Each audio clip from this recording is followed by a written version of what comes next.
Another heated debate item is abortion. And there's been some confusion about when life begins. This is not hard, people. Scientists all over the world unanimously agree. Bacteria and algae are life. However, there seems to be a whole lot of confusion about when life actually begins. Take a moment to clarify that.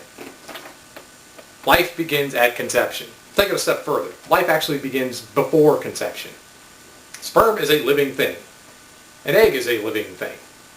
Sperm exhibits the characteristics of autonomous movement. A rock does not. A rock is not a living thing.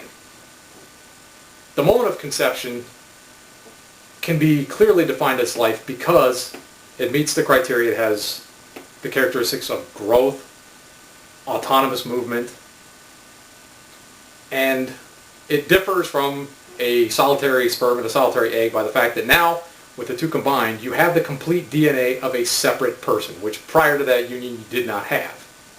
It's not a pile of goo, it's not a pile of sludge, it's not something that you delete off of a hard drive. It's a living person.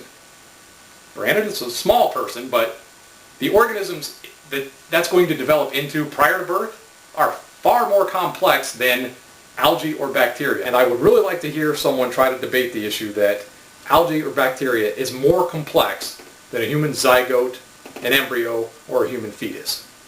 Those are specious lies. People are just trying to protect the abortion industry by trying to redefine life. Granted, years ago we didn't have the technology to determine exactly when life started, and it's not an obvious event. You can't crawl up there with a microscope and say, aha, that's when it happened, where birth is obvious. That's why birth has historically been the reference to the start of life. But we know better now. We're not in the dark ages. We can admit that, yes, things happen prior to birth. As if it wasn't obvious then, it's completely obvious now. And not only is a pregnancy associated with a life separate from the mother, it's 60, 70, 80, perhaps more years of a person's life. That's not an insignificant amount of time. That's an entire lifetime. What's growing inside a woman is not a file you delete off a hard drive. It's not a pile of pond sludge. It's not just disparate goo. It's complex organisms. You have heart. You have lungs. You have a digestive system. You have very complex things. And to suggest that that is not life or that it's not a relevant life is absurd. It's pretty obvious that people are being dishonest about the entire abortion debate. We need to be honest about this. If we're going to get anywhere with this discussion, we need to at least be honest about what's taking place here. With respect to the word choice, what choice does a child have in an abortion? He's getting killed. He has no say in it.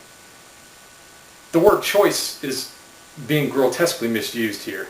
Now, if we're going to go with the word choice, let's give the child the choice to commit suicide if he doesn't like the life that he ends up with. Why are we making that decision for someone on their behalf? And another comment that I hear a lot. No one's going to tell me what to do with my body. Well, are you your mother's body? You see where I'm going with this? This is pretty obvious that people are coming up with all sorts of specious lies to try to justify something that everybody can pretty much agree to is not a good thing.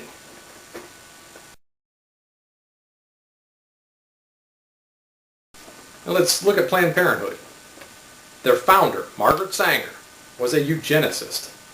She had spoken at least one KKK rally. Some more facts. 94% of Planned Parenthood clinics are in heavily black neighborhoods. And despite the fact that black women of childbearing age account for about 13% of the population, 36% of all abortions are performed on black women. Since 1973, 16 million abortions have been performed on black women. Now, if you add that to the current population of 36 million blacks in America, that gives you an approximate total of about 52 million black Americans. Currently, the Latino population outnumbers the black population as the largest minority. If it were not for abortion, that would not be true. Planned Parenthood is specifically targeting the black community as a form of implementing eugenics to get rid of people that they don't think are fit for society. I don't understand how the Democratic Party can support that. I really don't understand how the African American community can support the Democratic Party that is systematically eliminating it. Systematically eliminating them from the population. It's despicable. And they're preying on ignorance. And go to blackgenocide.org, educate yourself on what's really going on, and see where exactly you want to put your support. Latinos now outnumber blacks as the largest minority. That is a targeted genocide. If you go to blackgenocide.org, there's a lot more details. I highly recommend you visit that site. There's a lot of eye-opening information in it. And to go off on a slight tangent with respect to the entire racism issue, the former mayor of Detroit, Kwame Kilpatrick, is quoted on record as having said, "The best way to deal with racism is to reverse it." Thankfully, he is no longer in the public trust, despite the fact that his being removed has nothing to do with that ignorant comment. The problem with racism is not the direction you implement it, it's that it gets implemented at all. The problem with racism is that you are judging someone on something that they have no control over. You have removed them from any ability prior to judging any of their abilities. You're judging them based on something that they have no control over. They can't win that no matter what happens. And another issue that comes up with respect to abortion, back on that subject. Now, with respect to rape and incest, that is, 4% of all abortions? The other 96% or so are the result of consensual sex. And in the cases of rape and incest, you have the option of adoption. If it's something you don't want, you don't have to keep it. Give it to someone who does want it, someone who can nurture that child.